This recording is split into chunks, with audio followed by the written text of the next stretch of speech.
नमस्कार मित्रों, एक बार फिर चाणक्य गुरु के डिजिटल प्लेटफॉर्म पर मैं आप सभी का स्वागत करता हूं। मित्रों, पूर्व कक्षा में हम छंद पढ़ रहे थे। छंदों में हमने सबसे पहले मात्रिक छंद पढ़ लिया था। उसके बाद में वार्णिक छंद का जो पहला भेद है अनुष्टुप, उसके विषय में हम जानकारी प्राप्त कर चुके हैं। आज हम इंद्र वज्र छंद, उपेंद्र वज्र छंद पढ़ेंगे। इससे पहले हम पुनः एक बार स्वाध्याय मंत्र का उच्चारण करेंगे। ओम सहना भवतु सहनौ भुनक्तु सह वीर्यं करवावहै तेजस्विनावधीतमस्तु मा विद्विषावहै। ओम शांति शांति शांति। तो चलो मित्रों, आज हम जो हमारा छंद है वो है इंद्र वज्र।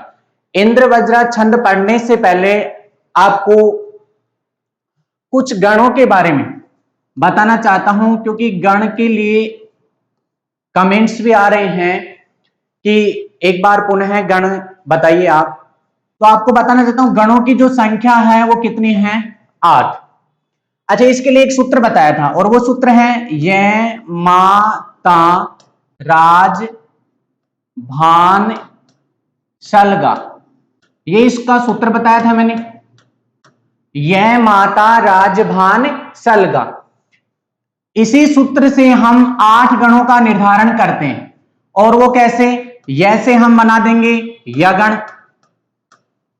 मैं से बना देंगे मगण, इसी प्रकार तय से बना देंगे तगण, रै से बना देंगे रगण, और मित्रों जैसे बना देंगे जगण, भय से बना देंगे भगण, न से नगण,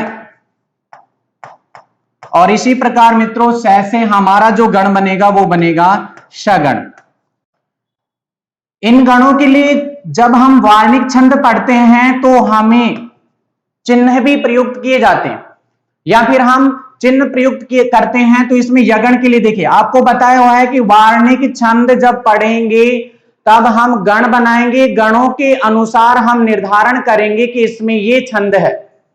यहां पे भी मैं आपको बताना चाहता हूं कि गण किससे कहते हैं? 3 वर्णों के समूह को क्या कहते हैं मित्रों? गण कहते हैं। अब यहां पे देखिए य माता, ये 3 जो हमारे वर्ण हैं इनको हम एक जगह करते हैं। तो इसमें देखिए यकार में अ है तो ऋस्व है आई, मा दीर्घ एस और ता एस। इस प्रकार से यगण का जो चिन्ह प्रयुक्त होता है मित्रों वो होता है आई डबल एस। इसी प्रकार देखिए मगण, मगण से ले देखिए मगण बना रहे हैं तो मातारा, क्या बनाएंगे मित्रों? मातारा। तो मातारा में देखिए तीनों दीर्घ हैं तो एस एस एस। इसी प्रकार ताराजय, तगण बनाएंगे तो एस एस आई, रगण बनाएंगे तो राजय भा, एस आई एस, जगण बनाएंगे जयभान, आई एस आई। इसी प्रकार भगण बनाएंगे तो S I S, S I S, S I I. भगण बना रहे हैं भानस से। इसी प्रकार नगण बना रहे हैं तो न सैल, तो आई आई आई, और सैलघा, आई आई एस। इस प्रकार से हमारे 8 गण पूरे होते हैं। लकार का मतलब है लघु मित्रों, और गा का मतलब है गुरु। अब आपको अच्छी तरीके से पता होना चाहिए कि लघु में हमारे ऋस्व स्वर आते हैं, गुरु में हमारे दीर्घ स्वर आते हैं। और गुरु में आपको दीर्घ स्वर के अलावा बताया भी था कि आगे यदि ऋस्व स्वरों ए ई उ रील री, ऋस्व स्वरों के बाद में या फिर दीर्घ स्वरों के बाद में यदि आपको मान लीजिए वहां पे कोई संयुक्त व्यंजन वर्ण मिल जाए या फिर कोई हलंत या आधा व्यंजन वर्ण मिल जाए अनुस्वार मिल जाए, विसर्ग मिल जाए, तो भी आपको उन वर्णों को, उनसे पहले जो वर्ण है उनको क्या करना है मित्रों, दीर्घ स्वर करना है। और दीर्घ स्वर के लिए आपका जो चिन्ह प्रयुक्त किया जाता है वो एस का चिन्ह प्रयुक्त किया जाता है। इस प्रकार से मित्रों गण को मैं पुनः एक बार दोहराया हूं, आपको यदि समझ में नहीं आया तो आप अब अच्छी तरीके से और समझ लेना। आज हम बात करते हैं वार्णिक छंद का, जो दूसरा हमारे पास पार्ट है इंद्रवज्रा। पहला हमने पढ़ा अनुष्टुप छंद। अनुष्टुप छंद का लक्षण हमने क्या पढ़ा था मित्रों, पुनः बोल रहा हूं, श्लोके षष्ठम गुरु गेयम सर्वत्र लघु पंचमम द्विचतुष्पादयोरीश्वम सप्तमम दीर्घमन्यो। आपको बताना चाहता हूं अनुष्टुप छंद के विषय में कि श्लोके षष्ठम गुरु गेयम, क्या कहा था कि जो श्लोक है, श्लोक में 4 चरण हैं जी। कितने चरण हैं? 4। इनको हम क्या बोलते हैं? और पाद बोलते हैं। इसमें जो 5, 6 और 7, प्रत्येक जो चरण है उसमें 5, 6, 7 की बात कर रहे थे। 5, 6, 7 क्या है? वर्ण। 5वां वर्ण, 6वां वर्ण, 7वां वर्ण, इधर इस दूसरे चरण में भी और तीसरे चरण में भी और चौथे चरण में भी। जबकि आपको पूछा जाए कि बताइए अनुष्टुप छंद में कुल कितने वर्ण होते हैं, तो आपको बताना पड़ेगा कि 4 गुणा 8, मतलब 4 चरण हो गए और 8, प्रत्येक चरण में कितने वर्ण होते हैं? 8। तो हमारे कुल जो वर्ण होते हैं अनुष्टुप छंद में वो कितने होते हैं? 32 वर्ण होते हैं। इसी प्रकार प्रत्येक चरण में 8-8 वर्ण होते हैं।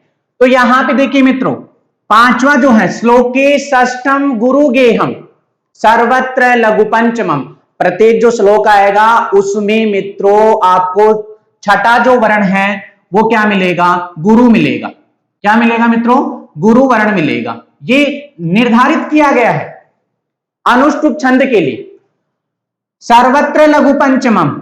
और 5वां जो है वो सभी जगह क्या मिलेगा मित्रों? लघु मिलेगा। अब बात हमारे पास बच गया 7वां जो वर्ण है उसके लिए सर्वत्र लघु पंचमम आ गया, द्विचतुष्पादयोरीश्वम दूसरा, और जो चौथा चरण है, यानी कि ये पहला चरण है, ये दूसरा चरण है, ये तीसरा चरण है और ये चौथा चरण। दूसरा और जो चौथा चरण है उसमें आपको ये मिलेगा 7वां वर्ण ऋष्व, और सप्तमम दीर्घमन्यो, और 7वें, अच्छा पहला और जो तीसरा चरण है उसमें 7वां वर्ण मिलेगा मित्रों क्या? दीर्घ। इस प्रकार से हम अनुष्टुप छंद पढ़ चुके थे। मैं आशा करता हूं कि आप बहुत ही ज्यादा से ज्यादा अनुष्टुप छंद को याद करें और एग्जाम में शायद प्रश्न पूछा जाए तो आप उसको बिल्कुल सही करके आए। मित्रों आपको पुनः एक बार और बताना चाहता हूं, जो हम पढ़ रहे हैं छंद का जो टॉपिक वो सी टेट के लिए है, रीट के लिए भी है, एस टेट के लिए, बी टेट के लिए, यूपी टेट के लिए भी। अच्छा उसमें भी आपको बताना चाहता हूं कि लेवल जो है हमारे 2 लेवल, यानी कि 1 से 5वीं कक्षा तक, 1 से 5वीं कक्षा तक के फर्स्ट लेवल है और 6 से 8वीं कक्षा तक के सेकंड लेवल है। तो ये दोनों लेवलों के लिए महत्वपूर्ण है। और भाषा फर्स्ट लो चाहे आप संस्कृत, चाहे भाषा सेकंड लो, उन दोनों में भी आपके ये जो दे रखा है पाठ्यक्रम में दे रखा है वो आएगा। इस प्रकार से मित्रों बात करते हैं हम आगे, जो हमारा दूसरा छंद है वार्णिक छंद का, तो वो है हमारे पास इंद्रवज्रा। कौन सा है मित्रों? इंद्रवज्रा। छंद का क्या नाम है? इंद्रवज्रा। चलो बात करते हैं। इसमें लिखा हुआ ही आ गया आज तो कि प्रत्येक चरण में 11 वर्ण होंगे। कौन से छंद में? इंद्रवज्रा छंद में। कितने वर्ण होंगे? 11 वर्ण।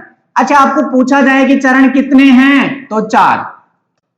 मतलब प्रत्येक चरण में जो श्लोक पढ़ेंगे या कोई पद्य पढ़ेंगे उसके जो प्रत्येक चरण है 1, 2, 3, 4 चरण होंगे। प्रत्येक चरण में 11 वर्ण मिलेंगे। जैसे हम पढ़ रहे थे कौन सा? अनुष्टुप छंद। अनुष्टुप छंद में प्रत्येक चरण में कितने वर्ण मिल रहे थे? 8 वर्ण मिल रहे थे। अच्छा, कुल वर्णों की संख्या तो देखिए 4 और गुणा 11 है, बराबर कितने हो रहे हैं? 44। यानी कि इंद्र वज्रा छंद हम पढ़ेंगे, उसमें 4 जो चरण आएंगे, कुल जो वर्ण मिलेंगे आपको 44 वर्ण मिलेंगे। अच्छा, इसके लिए सूत्र भी बनाया है एक, और वो सूत्र क्या है? तौ जगोगह। क्या है जी? तौ जगोगह। इसका जो तात्पर्य है वो अभी बताऊंगा मैं आपको। उससे पहले हम क्या पढ़ें? लक्षणम, क्योंकि लक्षण से ही तो पता लगेगा कि इंद्र वज्रा छंद है या उपेंद्र वज्रा छंद है या आर्या छंद है या अनुष्टुप छंद है। अभी मैं आपको पूछूं कि बताइए, यस्या प्रथमे पादे द्वादश मात्रा तथा तृतीयपि, इसके विषय में पूछो तो कौन से छंद की ये लक्षण है? तो आप तुरंत कहोगे आर्या छंद का लक्षण है।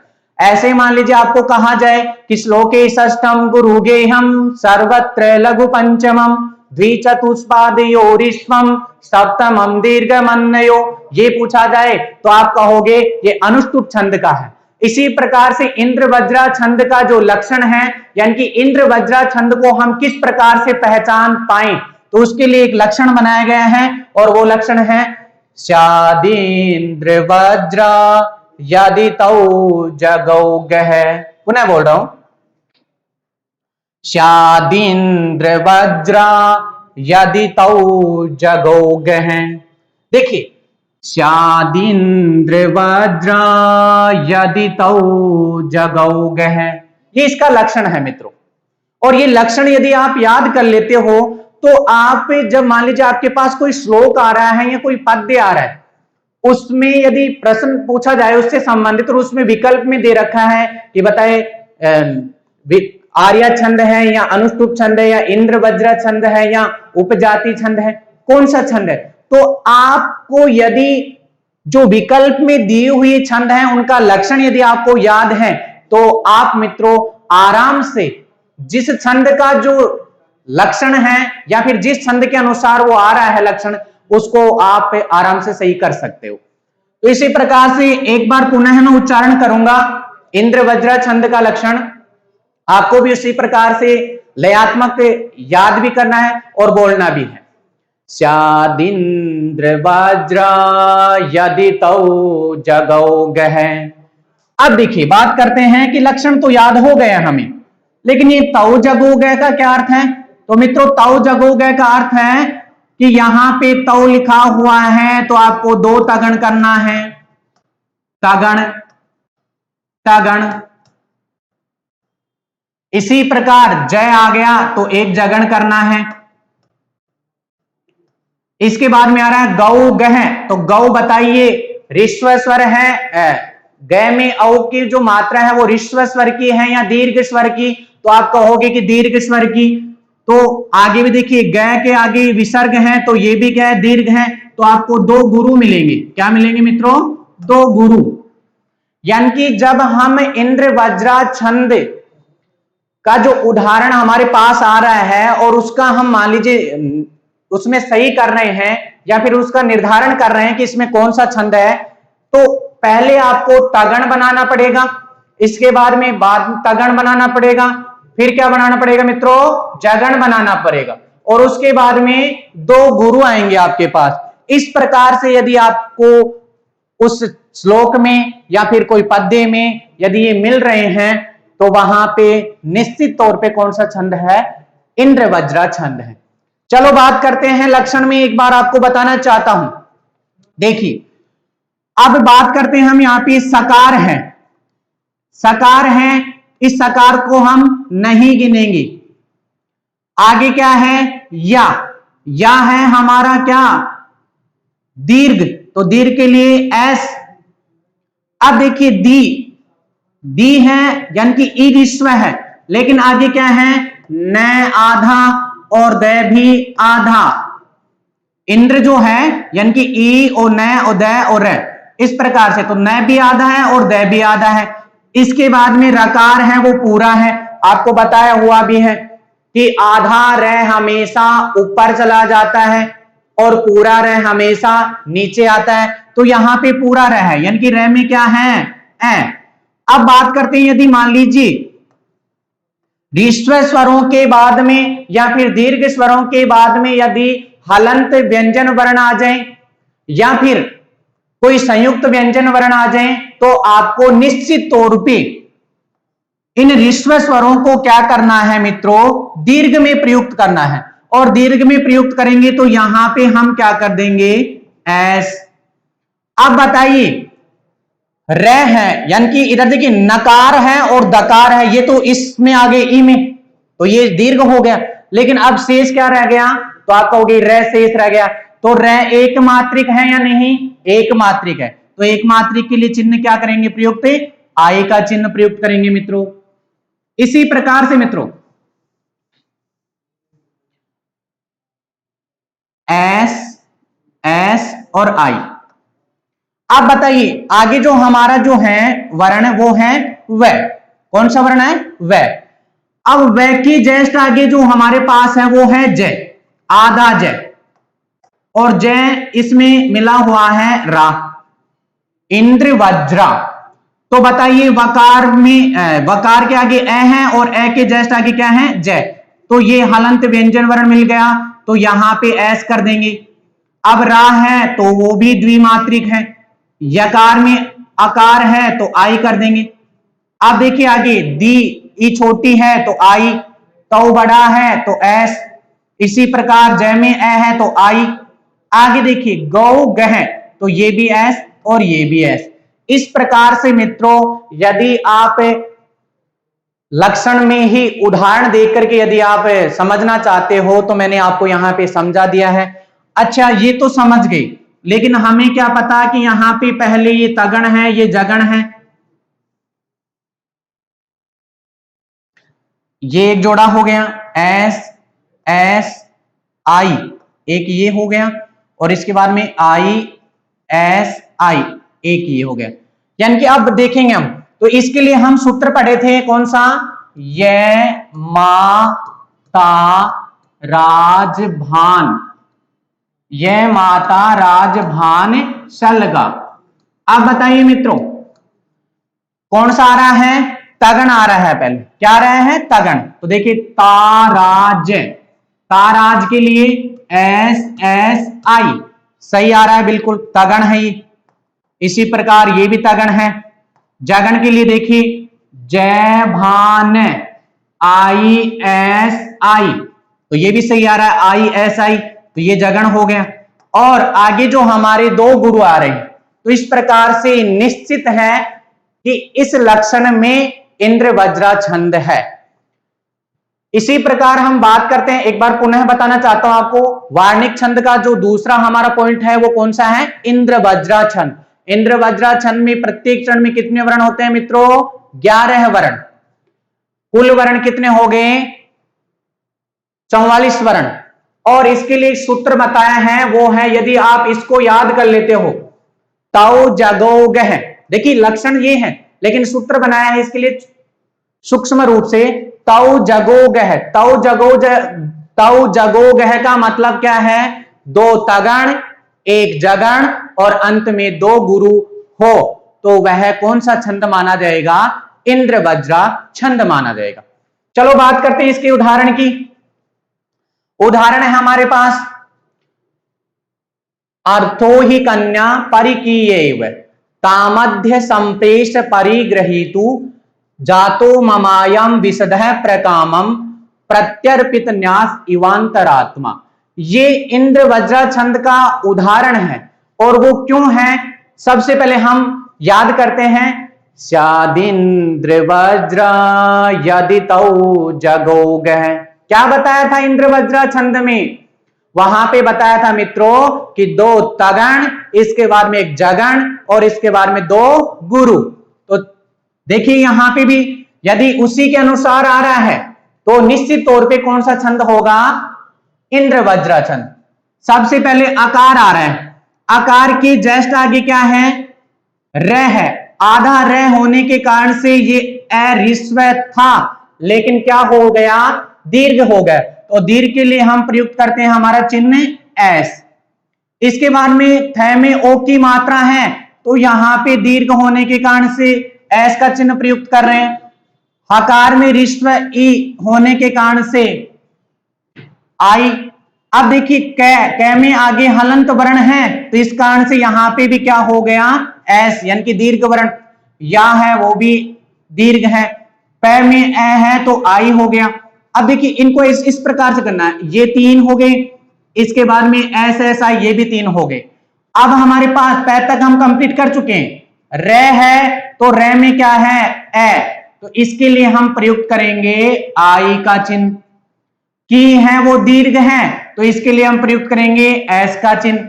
यकार में ए होने के कारण से यहां पे ऋस्व है, तो इसके लिए आई का चिन्ह। तो इस प्रकार से मित्रों हमारे पास आ गए S S I, S S I S आई।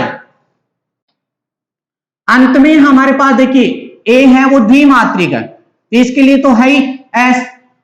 वकार में अकार है, वो क्या है, ऋस्व है, और ऋस्व हमेशा एक मात्रिक होता है, यानी उसके लिए आई का चिन्ह प्रयुक्त करते हैं। लेकिन जब मैं आपको लघु और गुरु की व्यवस्था जब समझा रहा था, तो आपको यह भी बताया था मित्रों कि यदि छंदों में लघु अंतिम वर्ण के पास यदि लघु और गुरु की व्यवस्था या फिर हमें आवश्यकता पड़े, तो वहां पे हम लघु और गुरु अपना सकते हैं। तो यहां पे हमें आवश्यकता किसकी पड़ रही है, तो आप तुरंत कहोगे किसकी आवश्यकता है, गुरु की। तो इसको हम वकार में मान लेते हैं, यहां पे क्या, गुरु। आगे हम चलते हैं, टा एस मकार है, मकार के जस्ट आगे देखिए यहां पे द है आधा और यह है वो पूरा है, इस प्रकार से अध्याय बन रहा है। तो ये आधा होने के कारण से मकार में आकार के पास चला गया, और इसमें यहां पे हम दीर्घ मान लेंगे। यकार है वो ऋस्व है, तो यहां पे देखिए ऐस कर देंगे। संप्रेष्य मकार हलंत होने के कारण से गुरु, प्रे गुरु, और यकार है वो आई का चिन्ह प्रयुक्त करेंगे। परि पै आई री छोटी है लेकिन ग आधा है, ध्यान से देखिए, परिग्रहितु है, यहां पे गकार में र पूरा है लेकिन ग आधा है। ग आधा होने के कारण से री जो है इसके लिए हम प्रयुक्त करेंगे एस का चिन्ह, और रकार ग में र है तो वो आई छोटा है। इसी प्रकार अंत में हमारे पास 2 एस आ जाएंगे, यानी कि 2 गुरु आ जाएंगे। तो ये हमारे देखिए 3-3 की जोड़ी ये हो गए। इसी प्रकार मित्रों नीचे वाले में देखिए तीसरा जो चरण है, S S I, S S आई, फिर आई एस आई। अब आप सोच रहे हैं कि यहां पे तो प्र है वो तो संयुक्त है, लेकिन आपको बताना चाहता हूं, देखिए प्र जब हम लिखते हैं तो इस प्रकार से लिखते हैं, और ये पै आधा और र पूरा। तो यहां पे जो आई का जो मैंने चिन्ह प्रयुक्त किया है वो र के लिए किया है, पकार के लिए नहीं किया। पै तो इसमें पकार है वो विसर्ग इधर जो आ रहे हैं इसमें समायोजित हो रहा है, यहां पे सिर्फ र के लिए प्रयुक्त किया जाता है, और अंत में 2 हमारे पास क्या आ रहे हैं, गुरु आ रहे हैं। अब आप बताइए यहां पे भी देखिए ये जो प्र है इसमें जो पै है वो इधर आ जाएगा, लेकिन र शेष रह रहा है। र के जस्ट आगे क्या है मित्रों, तकार है वो आधा व्यंजन वर्ण है, और आधा व्यंजन वर्ण रहने के कारण से यहां पे एस प्रयुक्त करेंगे। इसके बाद में यह है, और यह के आगे क्या आ रहा है, आधा र, और ये यहां पे भी एस का चिन्ह प्रयुक्त करेंगे। इसके बाद में पी है वो ऋस्व है, तकार में न है तो ये भी संयुक्त हो रहा है, यानी कि आधा व्यंजन आ रहा है तो एस कर देंगे। इसके बाद में या एस आएगा, और आई सकार में है। इसके बाद में ई है वो ऋस्व है, आई वा एस और तय आई। अंत में देखिए रात्मा लिख रखा है तो एस और एस। इस प्रकार से मित्रों हमारे पास 3-3 के ये जोड़े हो गए। अब आपको यदि अच्छी तरीके से वो याद है इंद्र वज्रा छंद का लक्षण, तो आप आराम से कर सकते हो, और उसके लिए आपको यह माता राजभान सलगा जरूर सूत्र प्रयोग करना पड़ेगा। और उसके लिए देखिए हम तगड़ बना रहे हैं, तो यह माता राजभान सलगा। जब मान लीजिए छंद का कोई भी उदाहरण पूछा जाए तो वहां पे सबसे पहले आप ये सूत्र जरूर लिख लेना यह माता राजभान सलगा।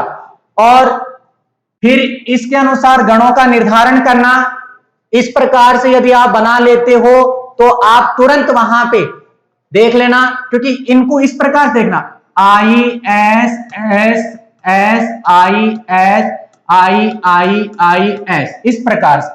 अब इनके तीन तीन जोड़े बना करके आप इनको बैठा सकते हो, कोई दिक्कत नहीं है। यदि मान लीजिए यगण बनाएंगे तो ये तीन आ जाएंगे, मगण बनाएंगे तो ये तीन आ जाएंगे, तगण बनाएंगे तो ये तीन आ जाएंगे। तो तगण में देखिए एस एस आई यहां तक, तो एस एस आई हमारा आ रहा है 2 बार, यानी कि इंद्रवज्रा छंद में 2 तगण आने चाहिए शुरू में, तगण तगण, और फिर जगण आना चाहिए एक, और अंत में 2 गुरु आने चाहिए। यदि ऐसा आ रहा है कोई भी श्लोक या फिर कोई पद्य में, तो वहां पे निश्चित तौर पे कौन सा छंद होगा मित्रों, इंद्रवज्रा छंद होगा। इस प्रकार से उदाहरण है। अगला उदाहरण है, विद्येव पुंसो महिमेव राज्ञ प्रज्ञेव वैदस्य दयेव साधो लज्जेव सुरस्य मुजेव यूनो संभूषणम तस्य नृपस्य सैव।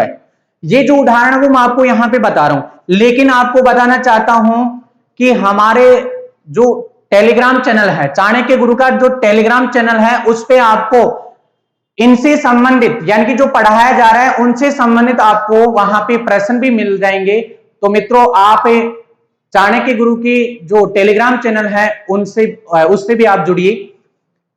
विद्येव पुंसो, अब यहां पे देखते हैं तो देखिए वी आ रहा है, वी के जस्ट आगे क्या है, द आधा, और ये और वह, इस प्रकार से है ये। यदि मान लीजिए आपको नहीं समझ में आ रहा है तो आप इसको बिल्कुल विच्छेद करके भी देख सकते हो, और विद्येव इस प्रकार से लिखा जाता है। तो यहां पे बात करते हैं तो इसके लिए देखिए ये आधा व्यंजन वर्ण है तो इसमें चला जाएगा, तो एस, ये है वो भी एस और आई। पुंसो यहां पे अनुस्वार आ गया तो एस है, सो एस और मैं आई, ही में वह आई एस आई, इस प्रकार से तीन तीन जोड़े हो गई। राज्ञ एस एस। अब देखिए मित्रों यहां पे जो प्र आ गया वापस, तो ये जो इसमें देखिए प है आधा और र है वो पूरा है, ये प्र इधर आ जाएगा, शेष क्या रह जाएगा, र। तो बताइए र के लिए कौन सा चिन्ह प्रयुक्त किया जाता है, आई का चिन्ह। लेकिन ध्यान रखिए र में ए है और ए के जस्ट बाद में क्या है, ज्ञ, और ज्ञ हमारा संयुक्त व्यंजन है। कौन सा है, संयुक्त व्यंजन। संयुक्त व्यंजन होने के कारण से इस आकार में यहां पे जय आ जाता है। तो सबसे पहले बताना चाहता हूं यहां पे हम क्या कर रहे हैं, एस का चिन्ह प्रयुक्त कर रहे हैं, और आगे एक ही मात्रा आ रहा है तो एस आई, फिर एस ध्य लिख रहे हैं तो इसके आगे देखिए यह और स है वो आधा है तो एस, फिर आई आई एस आई, इस प्रकार से 2 गुरु अंत में। लज्जीव की बात करें तो आप बनाइए, सबसे पहले क्या आएगा, एस, फिर एस आई, सूरस्य ऊ की मात्रा दीर्घ है तो एस आई, यहां पे आएगा र में जो है वो है मित्रों आधा आगे स है तो एस एस आई, मुझे I S I, you know S S. संभूषणम की बात करें तो एस यानी कि दीर्घ, फिर दीर्घ और फिर आई, सकार में अकार, अणम अनुस्वार आने के कारण से एस, फिर यहां पे तकार के आगे स है तो एस आई। अब देखिए नृपस्य क्या आ रहा है, ध्यान से देखिए, नृपस्य आप इसको संयुक्त नहीं मान सकते, क्यों, क्योंकि ये तो क्या है, री है। मान लीजिए कै है, कै में हम री जोड़ते हैं तो क्या बनता है मित्रों, क्री तो बनता है, या फिर मान लीजिए हम कै है, कै में आ जोड़ेंगे तो क्या बन जाएगा, का। तो यहां पे देखिए री है वो ऋस्व री है, और ऋस्व री होने के कारण से यहां पे भी क्या आएगा मित्रों, आई आएगा, यानी कि ऋस्व स्वर के लिए आई प्रयुक्त करते हैं। इसके बाद में पकार के जस्ट आगे क्या है, हलंत व्यंजन वर्ण होने के कारण से एस हो जाएगा, यकार है वो आई हो जाएगा, और अंत में दो गुरु आ जाएंगे। वकार के जस्ट आगे आपको कुछ नहीं है, यानी कि आकार दिख रहा है, लेकिन यहां पे आवश्यकता के अनुसार दीर्घ वर्ण करें हैं। तो इस प्रकार से मित्रों तीन तीन के जो जोड़े हैं वो बना लेते हैं, और जोड़े जो हमारे आ रहे हैं वो इंद्र वज्रा छंद के अनुसार आ रहे हैं, क्योंकि हम पढ़े हैं दो तगण, शुरू में तगण तगण और फिर जगण एक, और अंत में दो गुरु। या फिर आप बहुत ही सूक्ष्म रूप से याद करना चाहते हो तो आपको बताया है तौ जगौ गह।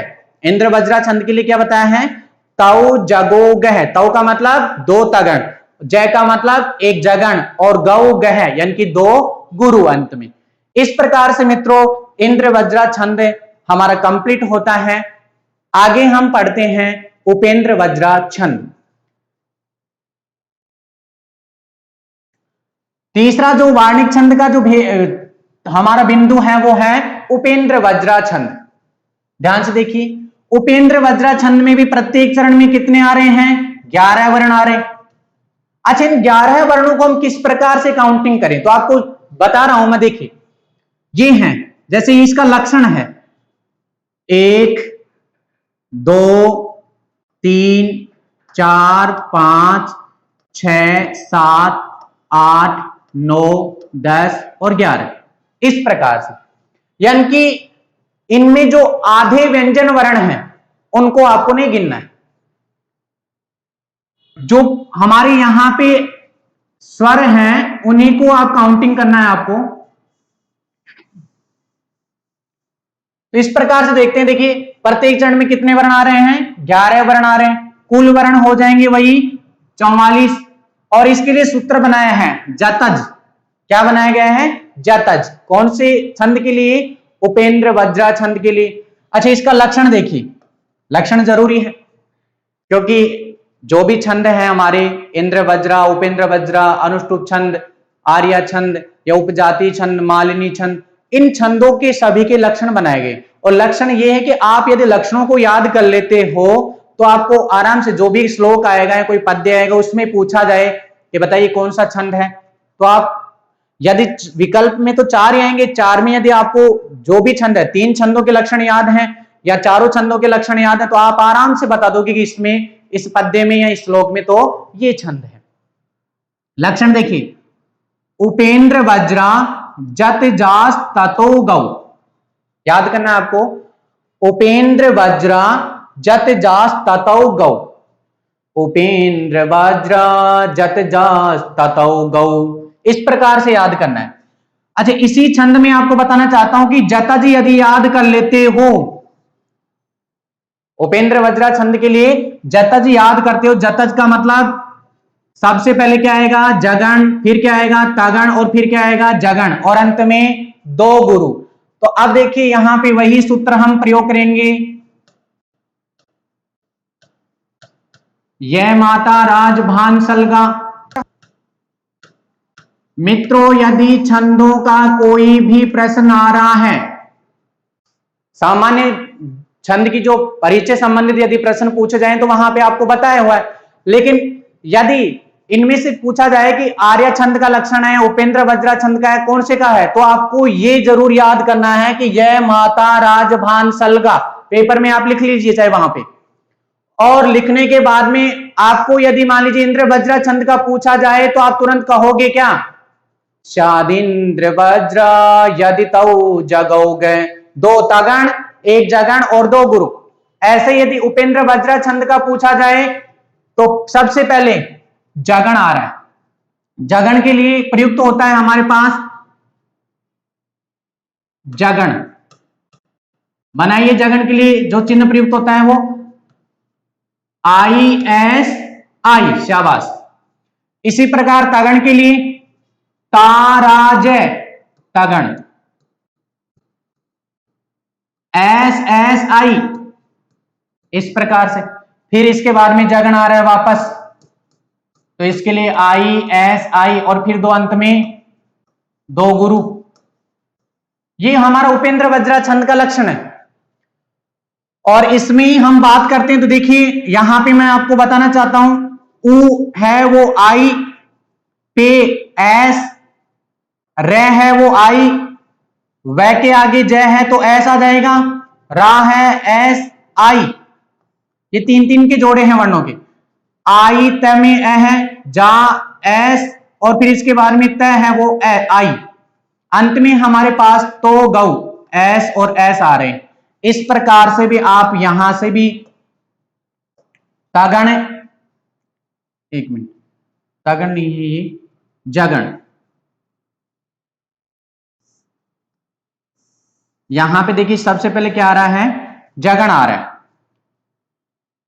आई एस आई, इसके लिए देखिए बताया था आपको जगण सबसे पहले, फिर इसके बाद में एस एस आई तगण आया था, आई एस आई पुनः जगण आ रहा है, और अंत में क्या आ रहा है, दो गुरु आ रहे हैं।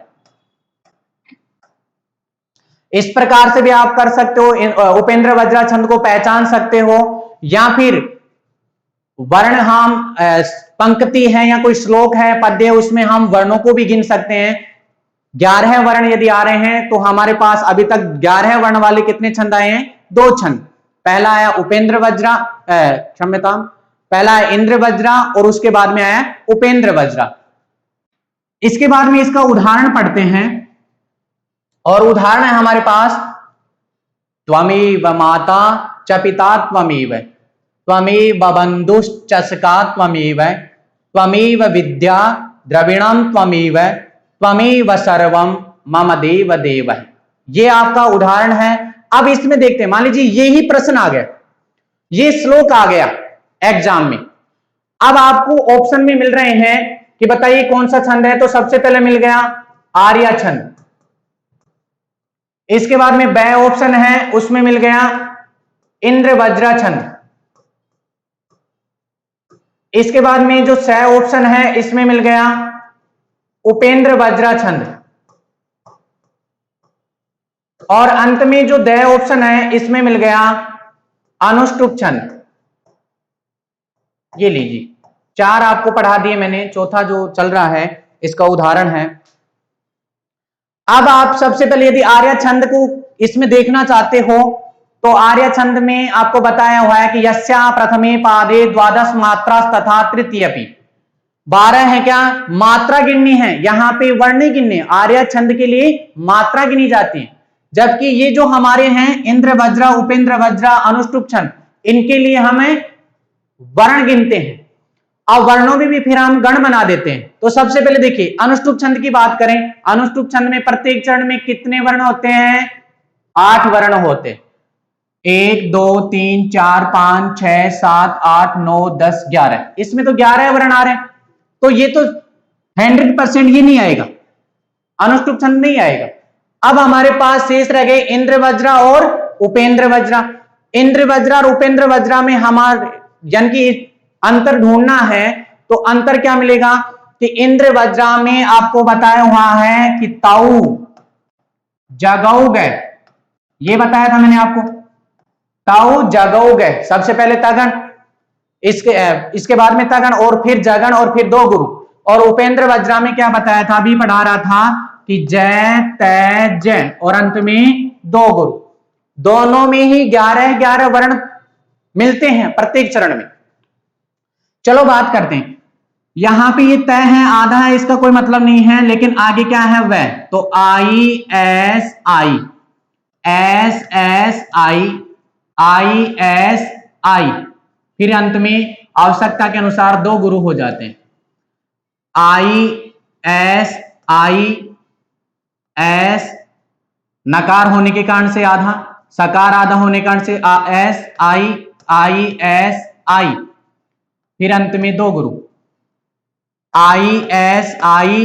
अब देखिए विद्या, मैं इस प्रकार से लिख रहा हूं, तो इसको आप यदि मान लीजिए इसके लिए चिन्ह प्रयुक्त करोगे तो आई सही है क्या, नहीं, क्योंकि वी है वो छोटा है, लेकिन आगे क्या मिल रहा है आपको, दकार है वो आधा मिल रहा है, आधा मिलने के कारण से एस, यहां पे भी एस, फिर इसके बाद में द आधा है लेकिन रे पूरा है, तो आई, आई एस आई, फिर अंत में दो गुरु, आई एस आई, फिर एस। अब देखिए एस क्यों आया, क्योंकि सकार के बाद में ए है और ए के जस्ट बाद में क्या है मित्रों, रे। इस प्रकार से है, तो सर्वम लिखा हुआ है और यहां पे वकार में अनुस्वार भी है आगे, तो एस हो जाएगा आई, आई एस आई, फिर अंत में दो गुरु। इस प्रकार से मित्रों ये जो अब हम तीन तीन का इनका जोड़ा बनाएंगे, तो ये तीन तीन का जो जोड़ा आ रहा है वो हमारा उपेंद्र वज्रा जो छंद है उसका लक्षण इसमें मिल रहा है। तो देखिए कैसे, आई एस एस का क्या किया था हमने, जगण, एस एस आई तगण, फिर जगण और अंत में दो गुरु। इस प्रकार से हम ये उपेंद्र वज्रा छंद का उदाहरण पढ़े। मित्रों आप ज्यादा से ज्यादा जो छंदों के जो लक्षण दिए हुए हैं या फिर छंदों के जो लक्षण मैं पढ़ा रहा हूं उनको ज्यादा से ज्यादा आप याद करना। यदि उन छंदों के लक्षण आपको ज्यादा से ज्यादा याद हैं तो आप जो छंदों के जो प्रश्न आते हैं, चाहे रीट हो चाहे सीटेट हो, जो भी एग्जाम्स हैं, सेकंड ग्रेड, फर्स्ट ग्रेड या कॉलेज लेक्चरर्स या फिर नेट, सभी में आपको इसी प्रकार से याद करना पड़ेगा। और विकल्प में जो आपको मान लीजिए जो भी विकल्प में पूछा जाए कि जैसे इसमें आर्या छंद है, उपेंद्र वज्रा छंद है, इंद्र वज्रा छंद है, कौन सा छंद है, तो यदि आपको लक्षण याद है तो आप उस विकल्प को बहुत ही सही तरीके से कर सकते हो। आशा करता हूं कि आपको जरूर समझ में आएगा और आगे के लिए जो नेक्स्ट जो क्लास है उसमें हम पढ़ेंगे उपजाति छंद है या फिर जो भी। धन्यवाद।